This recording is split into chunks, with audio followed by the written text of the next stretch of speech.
Curtmetratges Fallers 2009, al Localia Gandia. Mire, és que m'han enviat aquesta notificació perquè no podem pagar la hipoteca del casal de la Falla. I la veritat és que no podem pagar. A veure... De la Falla del Prado. Doncs no puc fer res. Sentint-ho molt, no tindré més remei que embargar-lo solver. I vostè no podria admitir com a pagament, encara que fora, per exemple, un número del fi de festa de la Falla? Com? Sí. Han estat 6 mesos assajant. És perfecte.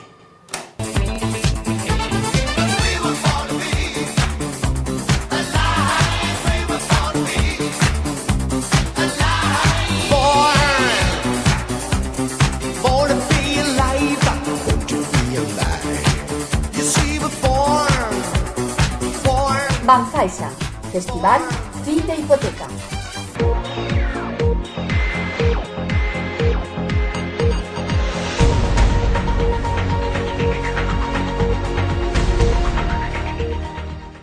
Bon dia, benvinguts al nostre informatiu de nit. Un terrible succés va tindre lloc al Museu Faller de Gandia ahir. El que va començar com una nit de festa i celebració va acabar amb un desgraciat incident. Un dels espectadors que assistia a la presentació de la Fallera Major Infantil de Gandia es va quedar enganxat en les grades del propi museu mentre aquestes procedien al seu tancament. La ràpida intervenció dels equips d'emergència va impedir que les grades del museu acabaren amb la seva vida. Ara la víctima es troba ingressada en l'Hospital Francesc de Borja en estat d'observació, però, com de seguida veuran, ha tingut l'amabilitat de concedir unes paraules als mitjans de comunicació. Bon dia. Per favor, així. Ens podria contar com van succeir els fets? Pues jo estava beguent a les falleres i va caure el paquet de pipes, vaig anar a agarrar-lo, vaig tropeçar i vaig caure redolant al fons de l'escenari. Així no va ser. Per favor, així. Creus que va ser un accident o un acte intencionat? Pues... Mira, això del museu és una vergonya.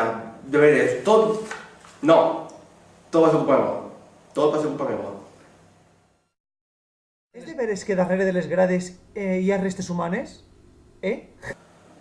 Mira, no vull parlar d'això. De veres, no vull parlar d'això. Juan Martí, que es troba en el lloc on s'entregaran els guardons per conèixer de primera mà què és el que s'està sentint per allí. Juan, en directe. Ens trobem a la plaça del Prado per assistir a l'entrega dels premis del segon concurs de curtmetratges fallers de la ciutat, patrocinat per Localia, el qual ha alçat una gran expectació en el poble de Gandia. En quant als trofeus, l'any passat ens van sorprendre amb uns magnífics pergamins fets de papir importat de l'Índia, amb incrustacions de lletres blaves fetes amb rodri blau i rebordejat amb fil de nàcar que realça la seva gran importància i bellesa. Enguany, en aquesta edició, apostem per el mateix guardó. De fet, les falles estan esperant-lo amb gran ànsia i alegria.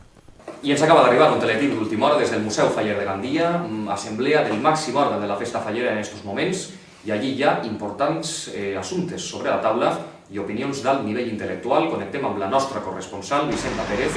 Quins són els assumptes que s'estan tractant allí en l'hemicicle? Efectivament, José Manuel.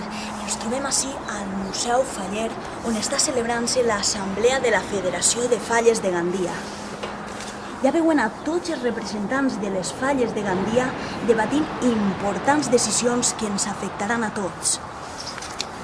Anem a entrevistar a l'Ovella Negra, al representant de la Falla Prado, sempre característic per ser una de les persones més crítiques amb la federació.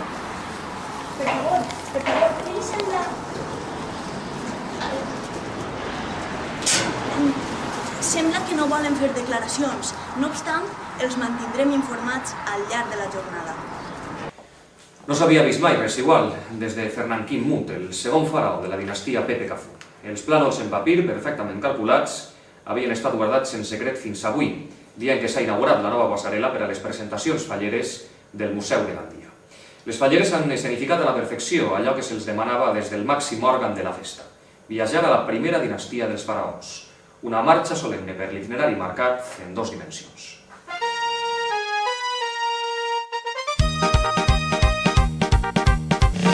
Doncs això ha sigut tot. Fins ací els assumptes que havien de contar-los. Que tinguen en esta nit un bon dia. Fins demà.